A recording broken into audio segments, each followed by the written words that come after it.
Hello hello hello. तो कैसे हैं आप लोग? जोरदार। तो आज का क्लास स्टार्ट करते हैं इलेक्ट्रिक फील्ड का। देखो यहाँ पे जो है ना, ये जो प्लस है ना, ये प्लस पॉइंट चार्ज है और यहाँ पे ये माइनस पॉइंट चार्ज है। ठीक है। और ये एक लाइन है, उस लाइन पे प्लस चार्ज पूरा डिस्ट्रीब्यूटेड है। ये भी उसी तरह एक लाइन है जिस पे प्लस चार्ज पूरा डिस्ट्रीब्यूटेड है। अंतर ये है कि ये इनफाइनाइटली लॉन्ग है और वो फाइनाइटली लॉन्ग। ठीक।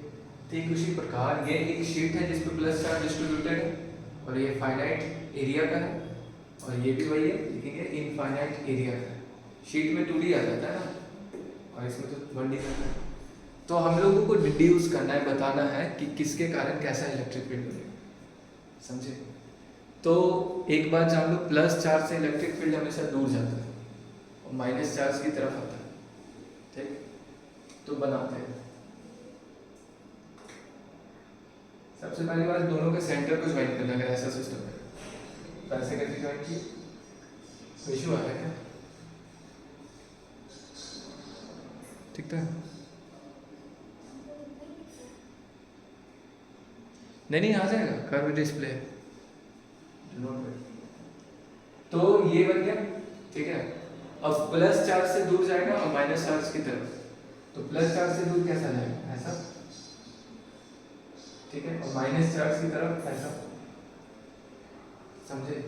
अब ऐसे बनाओ। इस कलम से तो नजर ही नहीं आता। अब ऐसे बनाओ तो माइनस चार्ज की तरफ यानी ऐसे, और प्लस चार्ज से दूर यानी ऐसे, फिर प्लस चार्ज से दूर यानी ऐसे, फिर ऐसे, और ये माइनस से दूर ऐसे। ठीक। ऐसे नहीं बनेगा, बेसिकली इसकी तरफ बनेगा यानी ऐसे।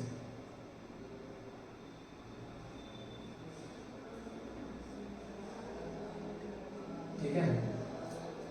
ये हो गया। और ऐसा नहीं है कि केवल स्ट्रेट होता है, कर्व में बनता है। तो प्लस चार्ज से ऐसे निकलेगा और माइनस चार्ज में ऐसे घुस जाएगा। बात समझ में आया? फिर यहाँ प्लस से निकलेगा और माइनस में ऐसा चला जाएगा। ये नीट में भी सवाल पूछा गया था, सीबीएसई बोर्ड में, तुम्हारे चेक बोर्ड में पूछा गया सेम चीज। तो इलेक्ट्रिक फील्ड ऐसा बनेगा। ठीक है। अब एकदम से तो टर्न नहीं होगा, पहले सीधा था तो एकदम से टर्न नहीं होगा, तो धीरे धीरे करके टर्न होता है। तो एक और कर्व ऐसे करके हल्का मुड़ा सा दिखा सकते हैं, लेकिन मोर ओवर ऐसे ही रहेगा। समझ में आया? अब देखो यहाँ पे भी प्लस है, यहाँ पे भी प्लस है। अब बनाने का ट्राई करते हैं। तो कैसे बनाएंगे? यहाँ पे एक डॉट, यहाँ पे एक डॉट।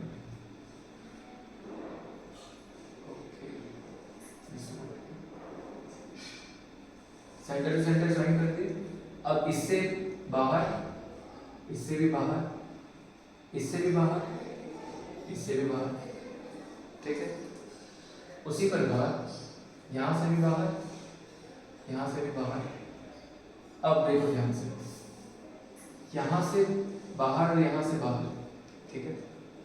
तो ऐसा स्ट्रेट लाइन में नहीं जाएगा, ये ऐसे करके भागेगा। ऐसे ऐसे ऐसे ऐसे, ये बाहर, ये बाहर, ये बाहर, ये बाहर। ये देखो एक दूसरे को अट्रैक्ट कर रहा था, ऐसे क्लोज लूप बन गया। क्लोज लूप नहीं बना, यहाँ से स्टार्ट हुआ यहाँ चला गया, क्लोज लूप नहीं बनता है, सॉरी। लेकिन यहाँ पे देखो एक दूसरे से रिपेल कर रहा है, इधर भाग रहा है, ये इधर, ये इधर, क्लियर समझ में आया? अब जरा इमेजिन करो, दो नेगेटिव चार्ज रहेगा तभी भी सिमिलर बिहेव करेगा। अंतर बस क्या रहेगा, ये लाइन जो बाहर जा रहा है लाइन कहाँ जा रहा है?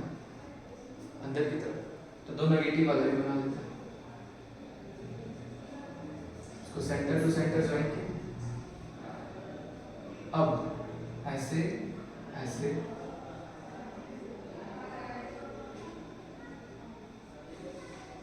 तो इधर की तरफ, इधर की तरफ, इधर की तरफ, इधर की तरफ, इधर की तरफ, इधर की तरफ। क्लियर? और देखो,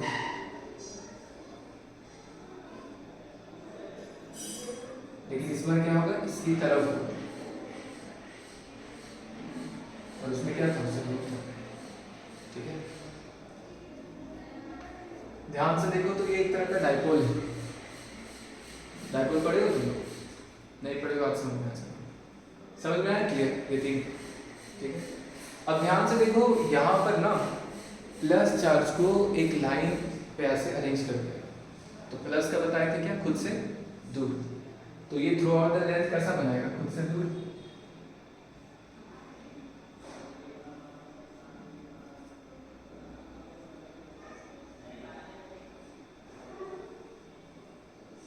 और ये कैसा है, फाइनाइट लेंथ का।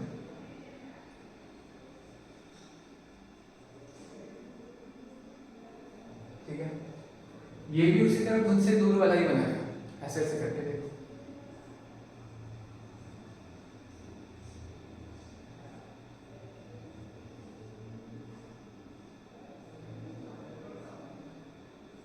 तो दोनों में फिर अंतर कहाँ होगा, अंतर होगा एज पे। एज मतलब किनारे पे।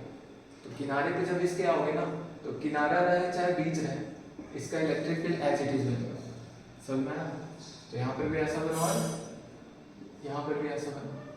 लेकिन इस केस में क्या होगा, जब किनारे पे आओगे तो किनारे पे आने पे इलेक्ट्रिक फील्ड ऐसे करके बैंड कर जाएगा।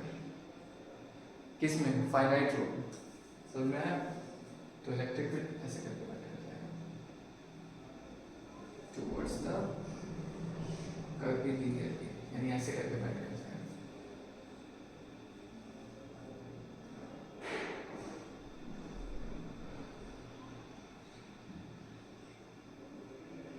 तो ये दोनों में अंतर होता है कि इसका शुरू रहे चाहे अंत रहे, सारे जगह पे एक जैसा दिखाई देता है, लेकिन इसका बैंड कर देता है। ठीक उसी प्रकार से इलेक्ट्रिक फील्ड बनेगा। अब जरा इमेजिन करो, ये ना एक लाइन है, मान लो ये पेन है, पेन से इलेक्ट्रिक फील्ड निकल रहा है ऐसे सीधा, ये फाइनाइट लेंथ का है इतना बड़ा। ठीक है, अब मान लो यहाँ पे एक स्पून गाड़ दिया और मंकी की फिल्म देख लो, नहीं उसका वो निकाल। ठीक है, चलो मान लो इसको कहीं पे गाड़ी हो, ये 100 किलोमीटर लंबा हो गया ऊंचा, तो इनफाइनाइट हो गया। उसके साइड में मेरा हाइट कितना होगा, लगभग 1.6 मीटर के आसपास या 7, उसके कॉरेस्पॉन्डिंग ऑलमोस्ट नेग्लिजिबल। ठीक है, अब ये जो इलेक्ट्रिक फील्ड बनाएगा लाइन लाइन लाइन चारों तरफ, तो देखो ये सिलेंडर का निर्माण कर रहा है, 3D में बनाना है तो सिलेंडर जैसा दिखेगा ना, चलना है।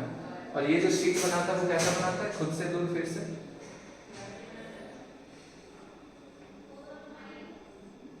इधर साइड बनाएगा, इधर साइड बनाएगा। ठीक है, अब ध्यान से देखो, ये एक शीट है, इसको देखो। अब ध्यान से देखो, ये एक शीट है और शीट में ऐसे करके लाइन निकल रहा है बाहर, इधर भी और इधर भी। लेकिन इस ये वाला लाइन ऑलमोस्ट नेग्लिजिबल, इधर से नहीं निकलेगा, केवल किधर निकलेगा, इधर और इधर। 3D मतलब इधर निकलेगा इधर। ठीक है, अब यहाँ पे एक अगर प्लेन काटे तो देखो ये कैसा दिखाई देगा, एक रेक्टेंगल की तरह। बात समझ में आया? अब इक्विपोटेंशियल सरफेस बताएंगे तब ये वाला इमेजिन करना फिर से। तो जैसा इसमें बनेगा उसमें भी सेम टू सेम ऐसा बनेगा।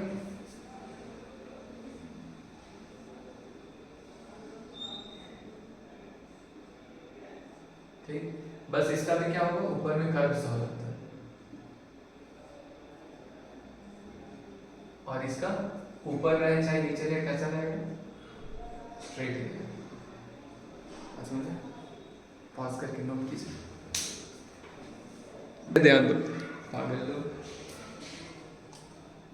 चलो तो अगला जो टॉपिक है वो हम लोग पढ़ेंगे इलेक्ट्रिक फील्ड लाइन का प्रॉपर्टीज, कि इलेक्ट्रिक फील्ड लाइन का क्या प्रॉपर्टीज होता है। तो सबसे पहली बात, ये सिर्फ ख्वाबों में होता है, यानी ये कैसा होता है, इमेजिनरी। वास्तविकता में ऐसा कोई एग्जिस्ट नहीं करता है, unicorn type. Tangent at any point give the direction of electric field.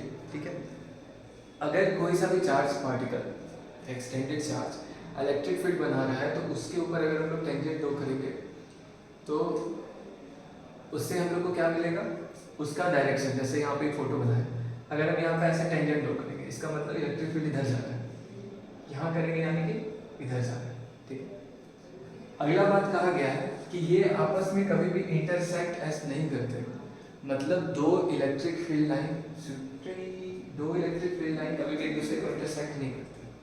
ठीक है, इसका ये रीजन है, अच्छा तुम लोग 10th में भी तो पढ़े होंगे ना, दो इंटरसेक्ट को नहीं करते, क्योंकि अगर एक साथ इंटरसेक्ट करेंगे तो अगर उस दोनों के ऊपर टेंजेंट बनाया जाए तो एक साइड दो डायरेक्शन पॉसिबल है। देखो यहाँ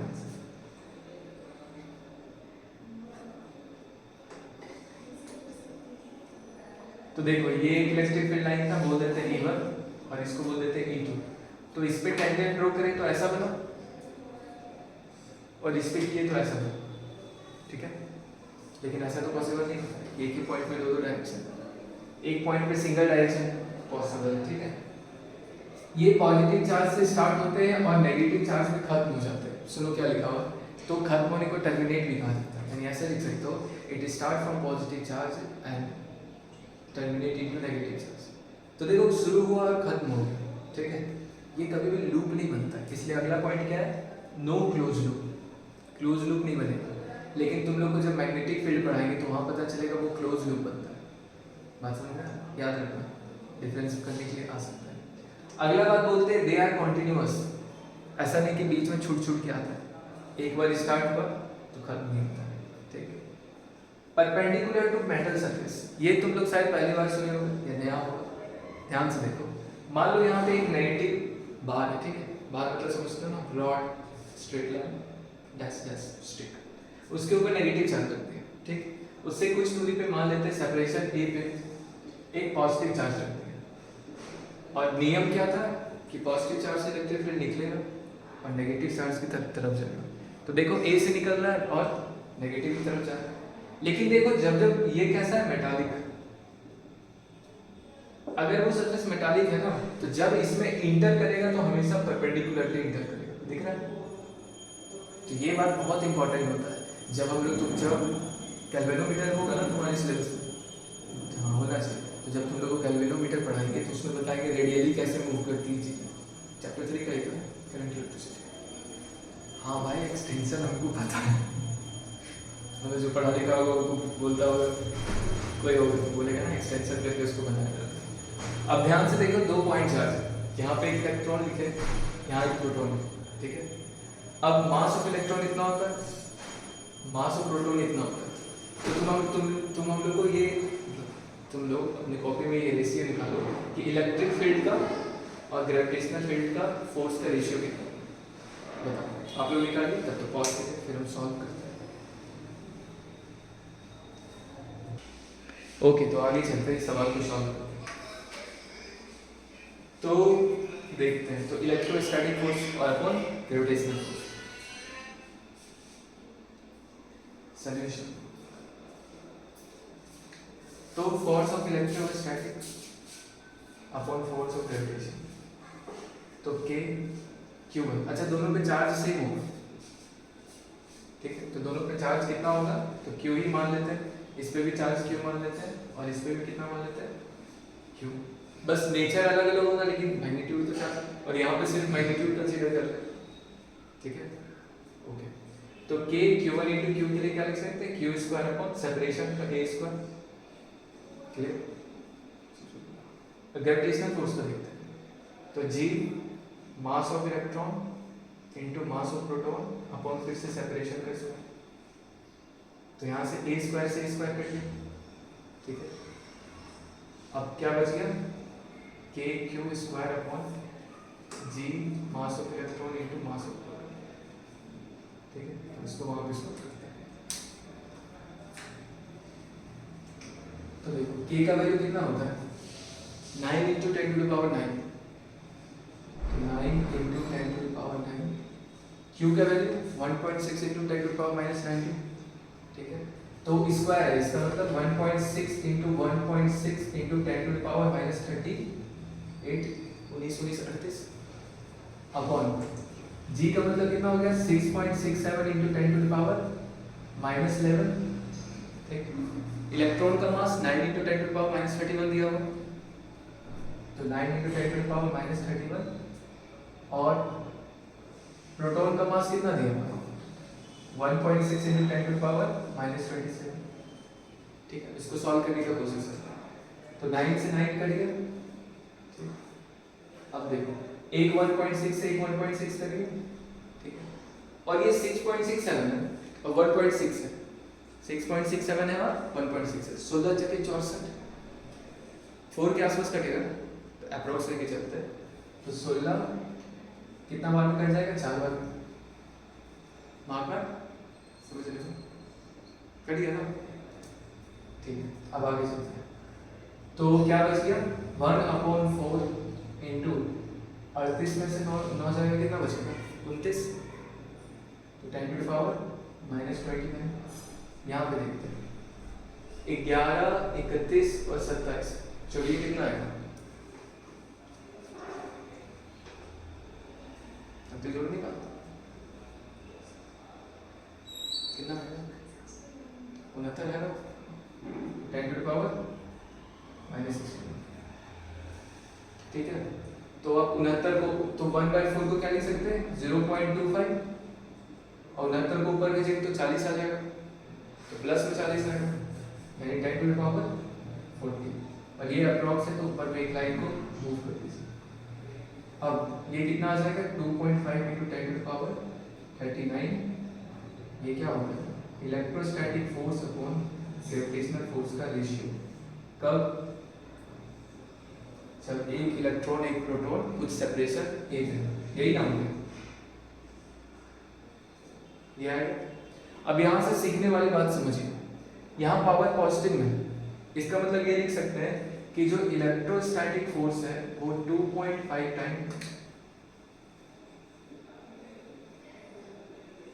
approximately 2.5 time × 10⁻39 time gravitational force से मजबूत है। अगर ग्रेविटेशनल फोर्स 1 है तो ये कितना है, इतना 10⁻39 समझ लो कितना बड़ा है, ट्रिलियन, और ट्रिलियन में होता है 12, ठीक है, मिलियन मिलियन ट्रिलियन, 12 12 2 24 12 36, ट्रिलियन का पावर 3 × 10⁻3, तभी ना आएगा। यानी कि बहुत ज़्यादा फोर्स होता है कौन, इलेक्ट्रोस्टैटिक। इलेक्ट्रोस्टैटिक के सामने ग्रेविटेशनल फोर्स को नेगलेक्ट किया जाता है, ठीक है। इससे क्या पता चलता है, जो इलेक्ट्रोस्टैटिक फोर्स है वो बहुत बहुत बहुत बहुत बहुत ज़्यादा होता है, एक बार और बहुत ग्रेविटेशनल फोर्स। चलिए आप लोग भी पॉज करके नोट कीजिए। ओके बात, ओके इधर देखो, है मेरा मिस्टर ज़्यादा है ऐसे। अगला जो टॉपिक पढ़ रहे हैं वो इलेक्ट्रिक डायपोल मोमेंट पढ़ रहे हैं, ठीक है। मोमेंट का मतलब क्या होता है, भाई मोमेंट बन गया, मोमेंट क्या होता है, फील नहीं हुआ, मोमेंट का मतलब वही होता है एक क्षण में आने वाला चीज, ठीक है। अब ध्यान से देखो, इलेक्ट्रिक डायपोल का मतलब क्या होता है, इलेक्ट्रिक डायपोल का मतलब दो पोल, ठीक है। इलेक्ट्रिक डायपोल एक अरेंजमेंट है जिसमें दो चार्ज को प्लेस किया जाता है। मान लेते हैं दोनों चार्ज का डिस्टेंस 2l है। अब बोलेंगे 2l क्यों, A B C D F G H जो मानना है मान लो, हमें इसलिए माने क्योंकि सारा बुक में और सारा जगह स्टैंडर्ड तरीका यही होता है, ठीक है। हम खुद इस तरह से प्रूफ कभी नहीं करते, लेकिन ये तरीका मान लीजिए सिंपल लगेगा, थोड़ा सॉल्व करने में आसानी हो जाएगी, और इससे रिलेटेड जब पोटेंशियल एनर्जी बताएगी ना तो वहाँ पे भी समझने में ईजी होगा। अब ध्यान से देखिए, तो ये दो अरेंजमेंट होता है दो चार्ज का, एक पॉजिटिव क्यू चार्ज एक नेगेटिव क्यू चार्ज, दोनों के बीच में सेपरेशन, और सेपरेशन बहुत कम होना चाहिए, बात समझ में आया, सेपरेशन काफ़ी कम होना चाहिए। तो जो सिस्टम तैयार होता है ना उसको कहा जाता है इलेक्ट्रिक डायपोल, ठीक। अब इसके पीछे अगर हम लोग मोमेंट लगा दें तो एग्जैक्ट फीलिंग के लिए हमको कम से कम 15-17 मिनट लगेगा, तो हम लगा दिए हैं, बस मैग्नीट्यूड से सिखा रहे हैं। इलेक्ट्रिक डायपोल मोमेंट समझ लीजिए ये एक फॉर्मूला से निकलता है, ठीक है, क्योंकि मोमेंट समझाना वैसा ही थोड़ा सा ट्रिकी होता है, आज डिफिकल्ट नहीं होता है, ध्यान से देखिए।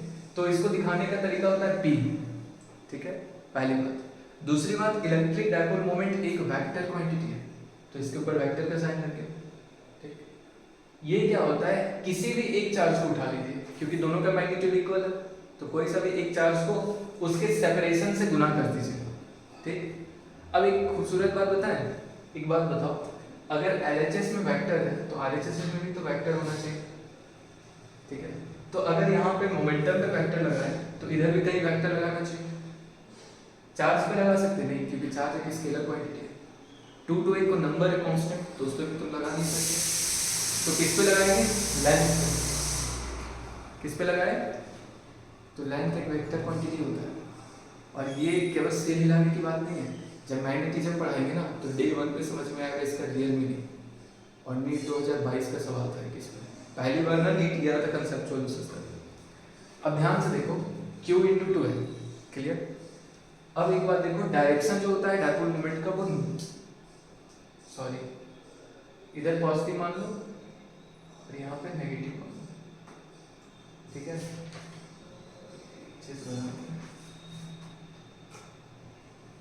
तो डायरेक्शन किधर से किधर होता है, नेगेटिव से पॉजिटिव की तरफ। अब यहाँ पे एक सवाल है कि एक यहाँ प्लस क्यू चार्ज है, एक ये माइनस क्यू चार्ज है, ठीक। तो ऑब्वियसली बात है, ये क्या है, इनडायरेक्ट वैसे ही डायपोल दिया है। तुम्हारे से बोर्ड में सवाल पूछा जाएगा, draw electric field at axial या फिर equatorial position by dipole moment bye A given dipole. तो देखो ये एक डायपोल है, अब यहाँ पे पॉइंट ओ है, क्लियर। अब यहाँ पे हमको इलेक्ट्रिक फील्ड निकालना है, ठीक है। तो जो एक्सिस के सामने आता है उस पॉइंट को बोला जाता है एक्सियल, क्लियर। तो वही लिखा है find net electric field at O या फिर एक्सियल पोजीशन। तो ये जो डायपोल दिख रहा है तुम लोग को, तो उसके कारण इस ओ पॉइंट पे कितना इलेक्ट्रिक फील्ड होगा, यही सवाल है। ये बोल सकता है या फिर ये बोल सकता है ड्रॉ, या फिर ड्रॉ बोलते हैं find electric field at axial position due to dipole, clear समझ में। तो इसका डेरिवेशन होता है, पहले पॉज करके फिर इसको डिराइव करते हैं। तो आइए डिराइव करते हैं, ठीक है। तो ध्यान से देखो, ये नेगेटिव चार्ज है, नेगेटिव चार्ज है। तो ये यहाँ पे अगर क्यू नॉट चार्ज है, बोले थे कोई सा भी टेस्ट चार्ज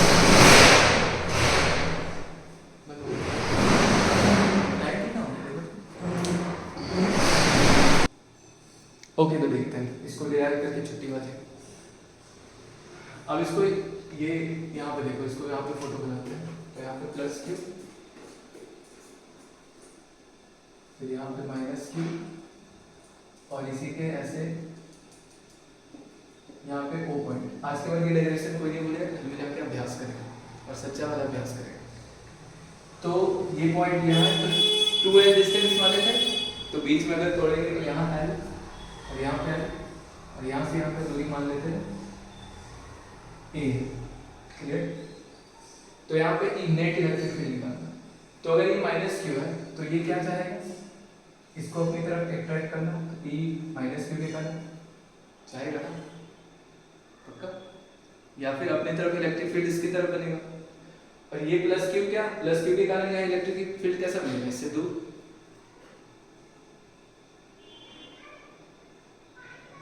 यानी कि E due to plus Q, समझ में आया। अब E नेट इलेक्ट्रिक फील्ड क्या हो जाएगा, दोनों का sum, E due to minus Q plus E due to plus Q, ठीक है।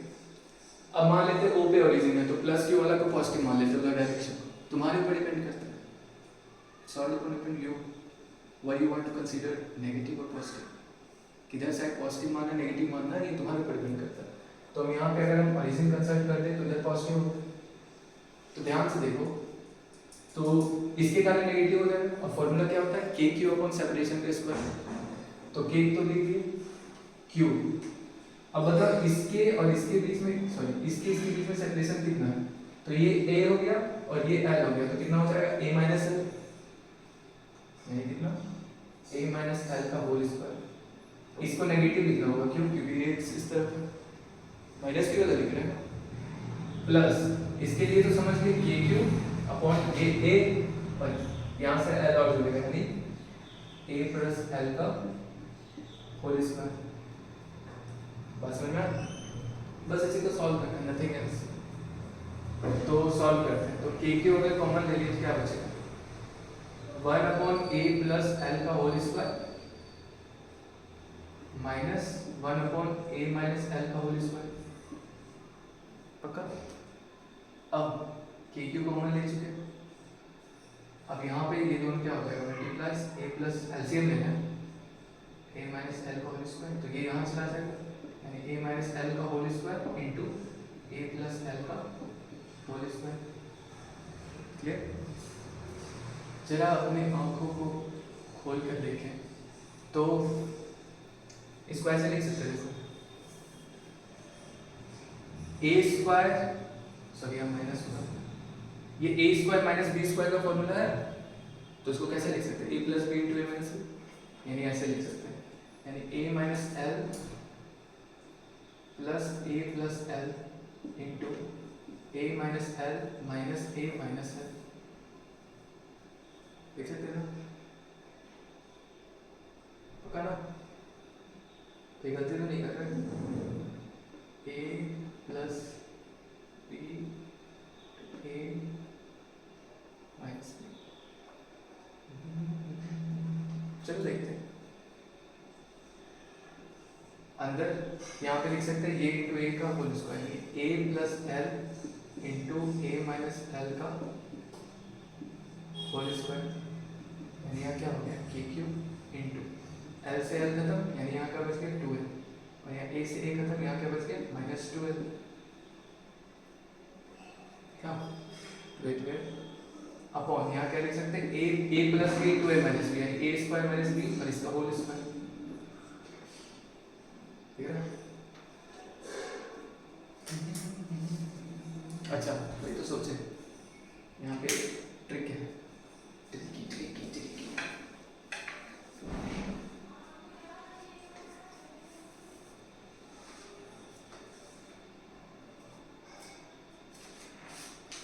चलो ध्यान से, मेरे से गलती थोड़ी होगी। अब देखो इस 2 को बाहर ले लो, ठीक, यहाँ पे Q है, यहाँ पे A, 2 के बाद 2 को बाहर ले लिए, K को बाहर ले लिए, A को बाहर ले लिए, ठीक। अब देखो Q इंटू माइनस 12 बचा, तो माइनस को ही बाहर ले, यहाँ बाहर ले लिए, इसको साथ में रखो, upon a square minus b square whole square, यानी इसको ऐसा लिख सकते हैं माइनस 2ka, और Q इंटू 12 को क्या लिख सकते हैं डायपोल मोमेंट, मतलब p upon a square minus b square का होल स्क्वायर। आंसर यही आंसर। अब इससे कोई चीज़ सीखना होता है वो कल होता है, तो यहाँ पे पॉज करके नोट कीजिए। तो आज की क्लास को यहीं पे समाप्त करते हैं। मस्त रहें, हेल्दी रहें, लगातार एफर्ट मारते रहें। जय हिंद, जय भारत।